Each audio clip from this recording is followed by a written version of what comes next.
ಇವತ್ತು ಕರ್ನಾಟಕ ರಾಜ್ಯ ಅಂಗನವಾಡಿ ಕಾರ್ಯಕರ್ತರ ಮತ್ತು ಸಹಾಯಕಿಯರ ಫೆಡರೇಷನ್ ವತಿಯಿಂದ ಬೆಂಗಳೂರು ಚಲೋ ಹಮ್ಮಿಕೊಂಡಿದ್ದೇವೆ. ಇದು ಬಹುಮುಖ್ಯವಾದ ಬೇಡಿಕೆ.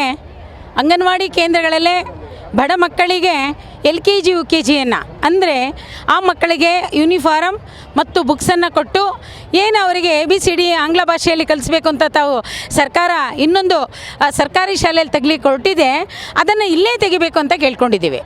ಈಗ ಪ್ರಥಮವಾಗಿ ಕಲ್ಯಾಣ ಕರ್ನಾಟಕದ 7 ಜಿಲ್ಲೆಗಳಲ್ಲಿ KKRDB ಒಂದು ಏನು ನಿಗಮ ಸಂಸ್ಥೆ ಇದೆ, ಆ ಮುಖಾಂತರ ಅಲ್ಲಿ ಹಣ ಇದೆ ಅಂತ ಹೇಳಿ ಅಲ್ಲಿನ ಅಧ್ಯಕ್ಷರು ಅಜಯ್ ಸಿಂಗ್ ಅವರು ಮತ್ತು ಅಲ್ಲಿನ ಒಂದು ಆಯುಕ್ತರು ಎಲ್ಲ ಸೇರಿ LKG UKGಯನ್ನು 1008 LKG UKGಯನ್ನು ಆ ಭಾಗದಲ್ಲಿ 7 ಜಿಲ್ಲೆಗಳಲ್ಲಿ ತೆಗೆದುಕೊಟ್ಟಿದ್ದಾರೆ. ಬಳ್ಳಾರಿ, ರಾಯಚೂರು, ವಿಜಯನಗರ, ಬೀದರು, ಕೊಪ್ಪಳ, ಯಾದಗಿರಿ, ಹಾಗೆ ಗುಲ್ಬರ್ಗ, ಹೀಗೆ 7 ಜಿಲ್ಲೆಗಳಲ್ಲಿ ತೆಗೆದುಕೊಡ್ತಾ ಇದೆ. 1008 ತೆಗಿತಾ ಇದ್ದಾರೆ. ಇಲ್ಲಿ ನೋಡಿದ್ರೆ ರಾಜ್ಯ ಸರ್ಕಾರ, ಕೇಂದ್ರ ಸರ್ಕಾರ ಒಂದು ಅನುದಾನದೊಳಗಡೆ 518 ಇಲ್ಲಿ ಒಂದು ಲಿಸ್ಟ್ ಕೊಟ್ಟಿದ್ದಾರೆ. ಇವೆಲ್ಲವನ್ನೂ ಕೂಡ ನೀವು ಬೇರೆ ಕಡೆ ತೆಗೆದ್ರೆ ಅಲ್ಲಿಗೆ ಬರ್ತಕ್ಕಂಥ ಮಕ್ಕಳು ಯಾರು? 3 ರಿಂದ 6 ವರ್ಷದ ಮಕ್ಕಳು. ನೀವು ತೊಗೊಳಕೊಟ್ಟಿರೋದು ಯಾರನ್ನು? 4 ರಿಂದ 6 ವರ್ಷದ ಮಕ್ಕಳನ್ನ.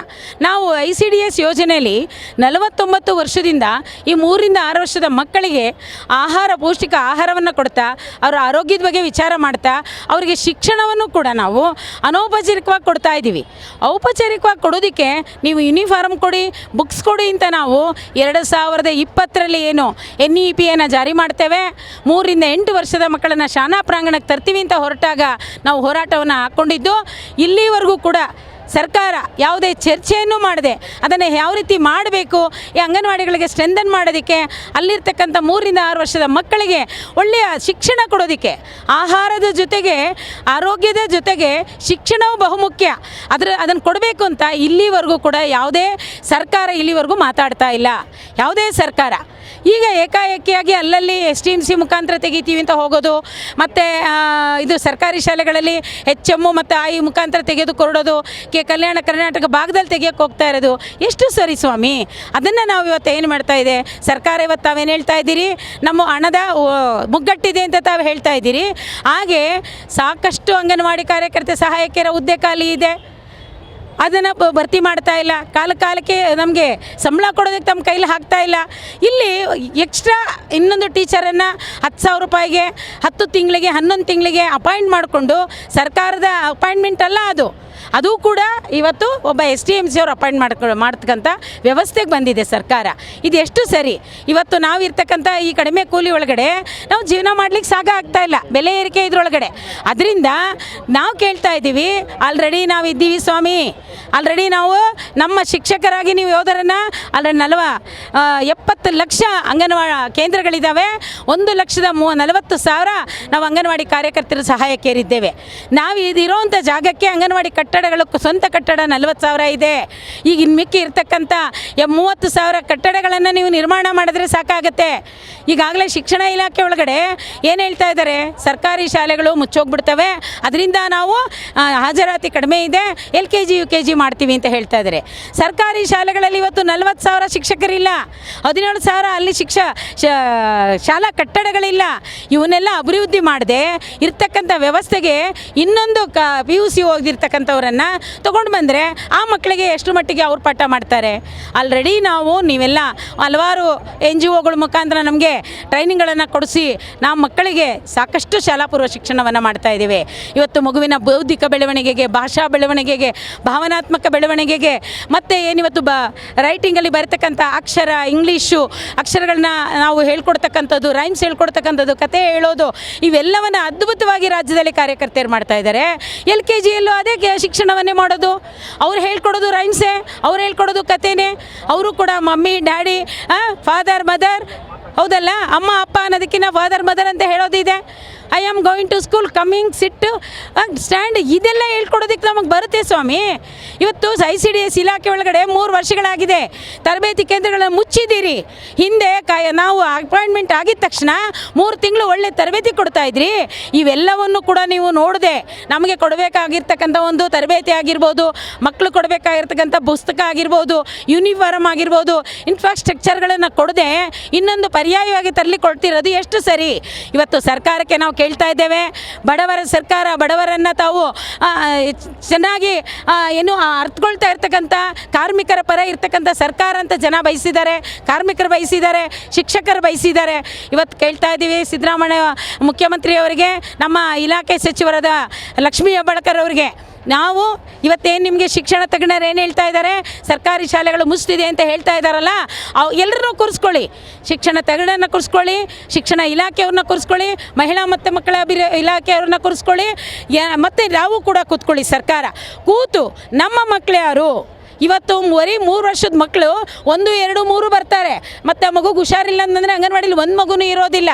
ನಾವು ಇವತ್ತು 6 ಸೇವೆ ಅಂತ ತಾವೇನು ಹೇಳ್ತಾ ಇದ್ರಿ, 6 ಸೇವೆಯಲ್ಲಿ ಆರೋಗ್ಯ ಸೇವೆಯನ್ನು ಆಲ್ರೆಡಿ ಆಶಾ ಕಾರ್ಯಕರ್ತೆ ಬಂದಿದ್ದಾರೆ. ಅವರು ಇವತ್ತು ಚುಚ್ಚುಮದ್ದು ಕಾರ್ಯಕ್ರಮ ನೋಡ್ಕೊಳ್ತಾ ಇದ್ದಾರೆ, ಆರೋಗ್ಯ ತಪಾಸಣೆ ಮಾಡಲಿಕ್ಕೆ ನೋಡ್ಕೊಳ್ತಾ ಇದ್ದಾರೆ, ಮಾಹಿತಿ ಸೇವೆ ಮಾಡ್ತಾ ಇದ್ದಾರೆ. ಆದರೆ ಅವರಿಗೆ ನಾವು ಪರ್ಯಾಯವಾಗಿ ಸಹಕಾರ, ನಮ್ಮ ಜಾಗವನ್ನು ಅವ್ರಿಗೆ ಕೊಡ್ತಾ ಇದ್ದೀವಿ, ಬಿಟ್ಟರೆ ಅವರೆಲ್ಲರೂ ಮಾಡ್ತಾ ಇದ್ದಾರೆ. ಡೂಪ್ಲಿಕೇಶನನ್ನು ಮಾಡದೆ ಇವತ್ತು ಅಂಗನವಾಡಿ ಕಾರ್ಯಕರ್ತೆಯರು ಅಂಗನವಾಡಿ ಕೇಂದ್ರ ಬರೀ ಅನ್ನ ಕೇಂದ್ರವಾಗಿರಬಾರ್ದು, ಶಿಕ್ಷಣ ಕೇಂದ್ರವಾಗಿ ಪರಿವರ್ತಿಸಬೇಕು ಅಂತ ಹೇಳಿ ಇವತ್ತು ಸರ್ಕಾರವನ್ನು ನಾವು ಹೋರಾಟದ ಮುಖಾಂತರ ಕೇಳ್ತಾ ಇದ್ದೇವೆ. ಅದು ಬರಹ ರೂಪದಲ್ಲೇ ಬರಬೇಕು. ಯಾಕೆಂದರೆ 2020ರಿಂದ ಹಲವಾರು ಹೋರಾಟಗಳನ್ನು ಮಾಡಿ LKG UKGನ ಅಂಗನವಾಡಿಯಲ್ಲೇ ತರಬೇಕು. ಆ ಶಿಕ್ಷಕರಿಗೆ ಡಯಟ್ ಮುಖಾಂತರ ಟ್ರೈನಿಂಗ್ ಕೊಡಿಸಿ ಇವತ್ತೇನು ನೀವು ತರಲಿಕ್ಕೆ ಕೊಟ್ಟಿದ್ದೀರಿ 1008 ನಮ್ಮ ಅಂಗನವಾಡಿ ಕೇಂದ್ರದಲ್ಲೇ ತೆರೆಸಬೇಕು. 508 ರಾಜ್ಯ ಸರ್ಕಾರದಲ್ಲಿ ಏನು ತೆಗೆದುಕೊಟ್ಟಿದ್ದೀರಿ ಅವ್ರನ್ನ ಅಂಗನವಾಡಿ ಅಲ್ಲಿರ್ತಕ್ಕಂಥ ಅಂಗನವಾಡಿ ಎಲ್ಲೇ ತೆರೆಯೋದಕ್ಕೆ ಅವಕಾಶ ಮಾಡಿ ಅಲ್ಲಿ ಈ ಒಂದು ಮಕ್ಕಳಿಗೆ ವ್ಯವಸ್ಥೆಗಳನ್ನೆಲ್ಲ ಕೊಟ್ಟರೆ ನಾವು ಪೂರಕ ಪೌಷ್ಟಿಕ ಆಹಾರ ಏನಿದೆ ಇವತ್ತು ಆಹಾರ ಕೂಡ ಕಳಪೆ ಮಟ್ಟದ್ದಿದೆ. ಯಾಕಂತ ಗೊತ್ತಾಗ್ತಾ ಇಲ್ಲ ನಮಗೆ. ಮೊದಲು ಜಿಲ್ಲಾಧಿಕಾರಿಗಳ ಒಂದು ಆಡಳಿತದೊಳಗಡೆ ಅಲ್ಲೇ ಸ್ಥಳೀಯ ಆಹಾರವನ್ನು ಕೊಂಡ್ಕೊಡ್ತಾ ಇದ್ರು. ಇವತ್ತು ಏಕರೂಪ ಆಹಾರವನ್ನು ತರಲಿ ಕೊಟ್ಟಿರ್ತಕ್ಕಂಥ ಇಲಾಖೆ ಯಾಕೆ ಈ ರೀತಿ ಬಡ ಜನರಿಗೆ ಕೊಡ್ತಕ್ಕಂಥ ಒಂದು ತುತ್ತು ಊಟವನ್ನು ಸರಿಯಾಗಿ ಕೊಡದೆ ಅಲ್ಲಿ ಬೆಲೆ ಏರಿಕೆ ಆಗಿದೆ. ಇವತ್ತು 8 ರೂಪಾಯಿ ಕೊಡೋದು ಮಕ್ಕಳಿಗೆ ಸಾಕಾಗ್ತಾ ಇಲ್ಲ. ಸರ್ಕಾರ ಅಲ್ಲಿ ಗಮನ ಕೊಡಬೇಕು. 8 ರೂಪಾಯಿನ ಇವತ್ತು ಬೆಲೆ ಏರಿಕೆಯಲ್ಲಿ ಮಕ್ಕಳಿಗೆ ಬಡ್ಸೋಕ್ಕಾಗ್ತಾ ಇಲ್ಲ. ಇವತ್ತೊಂದು ಉಪ್ಪಿಟ್ಟು ಮಾಡಬೇಕಂದ್ರೆ ಮಸಾಲೆ ಕೊಡ್ತಾ ಇದ್ದಾರೆ, ಎಣ್ಣೆ ಇಲ್ಲ, ಅದು ಮಸಾಲೆ ಒಳಗಡೆ ಕಲ್ಲು ಮಣ್ಣು, ಹೀಗೆ ಗೋಧಿ ರುಚಿ ಕೊಡ್ತಾ ಇದ್ದಾರೆ. ಆ ಮಕ್ಕಳಿಗೆ ಈ ವಯಸ್ಸಿಗೆ ಗೋಧಿ ನುಚ್ಚರು ಕೊಟ್ಟರೆ ಆಹಾರ ತಿನ್ನಿಸಿದ್ರೆ ಎಷ್ಟು ಸರಿ ಇದೆ? ಯಾವ ಆಹಾರ ತಜ್ಞರು ನಮ್ಮ ಇಲಾಖೆಗೆ ಇದನ್ನು ಸಜೆಸ್ಟ್ ಮಾಡಿದ್ದಾರೆ ನಮ್ಗೆ ಅರ್ಥ ಆಗ್ತಾ ಇಲ್ಲ. ಇವತ್ತು ಪೋಷಕರು ಆಹಾರಕ್ಕಾದರೂ ಮಕ್ಕಳನ್ನು ನಾವು ಆಹಾರ ಕೊಡೋದು ಪೂರಕ ಪೌಷ್ಟಿಕ ಆಹಾರ.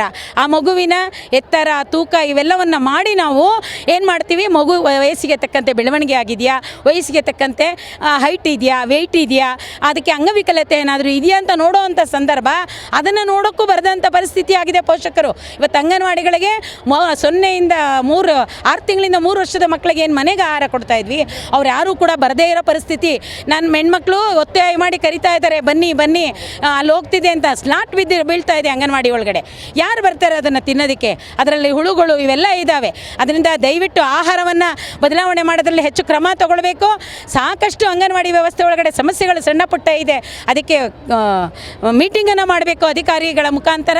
ಹಾಗೆ ಸಚಿವರು ಮತ್ತು ಮುಖ್ಯಮಂತ್ರಿಗಳು ಬಹುಮುಖ್ಯವಾಗಿ ಇವತ್ತೇನು ನಾವು ಹೇಳ್ತಾ ಇದ್ದೀವಿ, ಕಲ್ಯಾಣ ಕರ್ನಾಟಕ ಭಾಗದಲ್ಲಿ ತೆಗಿತಾ ಇರ್ತಕ್ಕಂಥದ್ದು, ರಾಜ್ಯ ಸರ್ಕಾರದಲ್ಲಿ ತೆಗಿತಾ ಇರ್ತಕ್ಕಂಥ ಶಿಕ್ಷಣ ಕೇಂದ್ರಗಳು LKG ನಮ್ಮ ಅಂಗನವಾಡಿಯಲ್ಲೇ ತೊಗೊಂಬರಬೇಕು. ಬರೀ ಅಷ್ಟು ಮಕ್ಕಳಿಗೆ ನೀವು ಶಿಕ್ಷಣ ಮಾತ್ರ ಅಲ್ಲಿ ಕೊಟ್ಟರೆ ಸಾಲದು ಸ್ವಾಮಿ. ಇಡೀ ರಾಜ್ಯದಲ್ಲಿ 70,000 ಅಂಗನವಾಡಿ ಕೇಂದ್ರಗಳಿದ್ದಾವೆ. ಎಲ್ಲ ಮಕ್ಕಳಿಗೂ ಕೂಡ ನೀವು ಸಮಾನವಾದ ಶಿಕ್ಷಣ ಕೊಡೋದಕ್ಕೆ ಕೈಗೊಳ್ಳಬೇಕು ಅಂತ ಹೇಳಿ ಈ ಹೋರಾಟವನ್ನು ಅವರು ಬರವಣಿಗೆ ರೂಪದಲ್ಲಿ ಕೊಡೋವರೆಗೂ ಈ ಹೋರಾಟ ನಿಲ್ಲೋದಿಲ್ಲ. ಅನಿರ್ದಿಷ್ಟವಾಗಿ ಬರವಣಿಗೆ ರೂಪದಲ್ಲಿ ಕೊಡಬೇಕು. ನಮ್ಮ ಮಕ್ಕಳಿಗೆ ಕೊಡ್ತೀವಿ, ಸರ್ಕಾರಿ ಶಾಲೆಯಲ್ಲಿ ತೆಗೆಯೋದಿಲ್ಲ ಅಂತ ಹೇಳಿ ತಮಗೆ ಯಾವ ತಜ್ಞರು ಕೊಟ್ಟಿದ್ದಾರೆ, ವರದಿಯನ್ನು ಹೇಳ್ತಿದ್ದಾರೆ, ನಾವು ಸೆಕ್ತರಲ್ಲ ಅಂತ ಹೇಳ್ತಿದ್ದಾರೆ.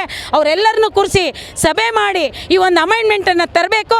ಅಲ್ಲಿವರೆಗೂ ನಾವು ಅನಿರ್ದಿಷ್ಟ ಕಾಲ ಹೋರಾಟವನ್ನು ಹಮ್ಮಿಕೊಂಡಿದ್ದೇವೆ.